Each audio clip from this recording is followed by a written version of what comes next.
Tag, hier ist der Nachtanwalt and welcome back to War 10 of Season 25, where we are taking on Diaz 2018. So, like always, I will start scouting out my path. The global in this war, like almost always, is Protect. And in this war I will be starting on path 6, fighting Corvus Glaive on Strike Back and Aggression Fury. Then Mole Man on Power Focus 1 and Power Alternator.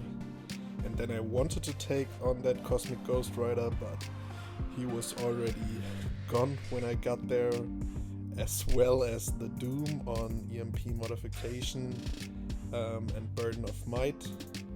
And then I will be going on path 1, fighting Korg on Vigor and Indomitable, as well as Mysterio on Buffet and Lionheart, and also the Hyperion was already gone as well.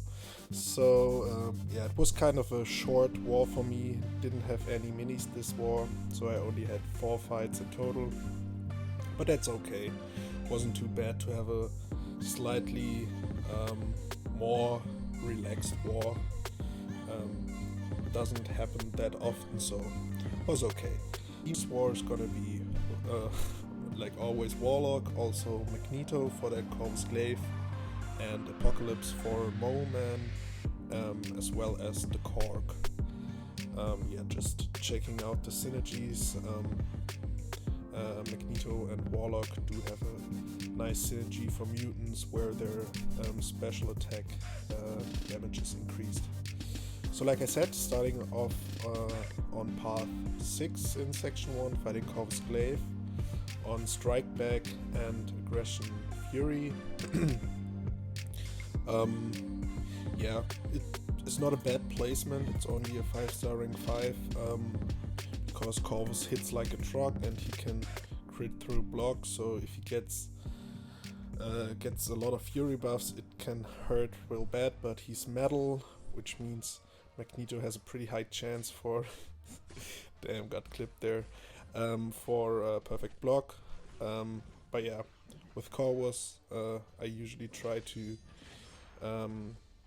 get him to SB2 because it's easier to evade and punish, but he wants to throw his SP1s all the time, which is not too bad. You see there, when perfect block isn't in play, he did like 2k on my block. That's okay. Like I always say, the most important thing is not to die. There he did his SB2, one more parry, charge my heavy, do the SB3, he's at 8%, so it will finish him. Yeah, was really not the cleanest fight, but didn't really matter, he's down. And I actually only need Magneto for this one fight.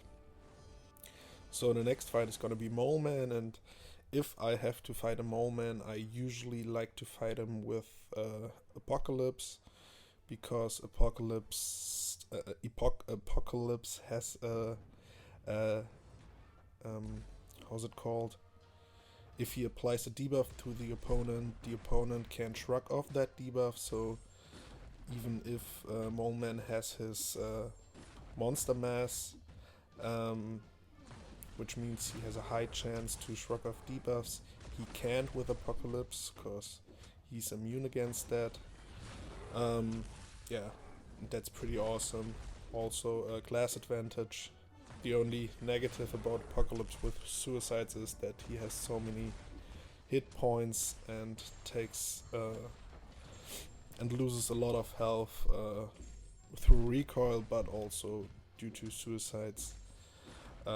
So I do lose a lot of health even if I'm not really doing any mistakes.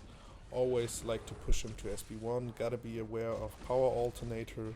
It's not too bad, I don't really need to throw my specials in this fight. He's already down to 23%, 1 minute into the fight. And this SP1 probably won't finish him. Yeah, still 5%, so take another recoil. It's not too bad, one more combo and he should be down, yes. So yeah, it wasn't too bad. Now I gotta heal up Apocalypse again. but that's okay. So yeah, like I said, the Cosmic Ghost Rider and Doom were already gone when I got there, so next fight is Cork on Path 1 in Section 2, on Vigor and Indomitable, so I gotta boost up again, and the good thing, like I said, with Apocalypse is that the opponent can shrug off his debuffs. That also means the parry stun debuff, so he's actually a pretty good core counter in my opinion. The only thing you gotta keep in mind is that if Cork has his rock stacks, you can only do light attacks with Apocalypse, otherwise you would take the Thorns damage. But yeah, that's the only thing I really gotta keep in mind for that fight. And yeah, it's actually a pretty long fight with Apocalypse, because yeah, gotta remove the rocks. Got hit by, yeah, I don't know, in war I'm always so excited, don't want to die, always that's how I do more mistakes than I would usually do, which does suck a lot, but yeah, hope it gets better next season.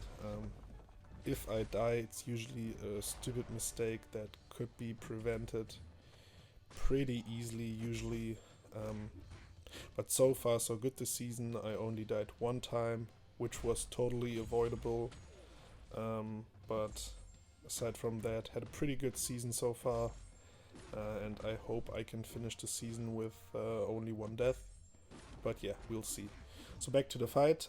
1 minute into the fight, Cork is still at 62%. Usually Vigor is a node which doesn't really matter, but because I'm not doing that much damage and I gotta be aware of a couple different things, Vigor just comes into play kinda often in relation to my usual fights on this node, so it just makes the fight and longs the fight, but that's okay. He's down to 40. Did my FP3 for the long debuffs. Now he's got some charges, but it's not too bad. Now I just gotta parry, do my 4 light hits, parry, do my light hits, and yeah, always try to hold block when he can throw his SP1, because I prefer baiting his SP2.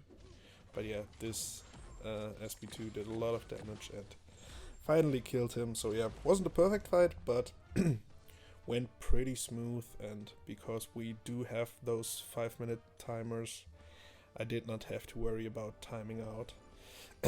And yeah, it's already the last fight of the war for me. Mysterio on Buffet and Lionheart. Yeah, I think I'm once before in this node. It's okay placement, I would say, but yeah, Warlock or Magneto are really good counters, and especially if he's running willpower, which he's doing, I can always I will always power drain him. So it's basically enough just to do my heavy attack, hold block, let him lose his power, do the same over and over again, or just go ham like I just did there, big SP2, which power drains him even more. Just gotta be careful of his weird heavy attacks, which are appearing like at all times randomly. But yeah, you see, not even 1 minute and he is already down.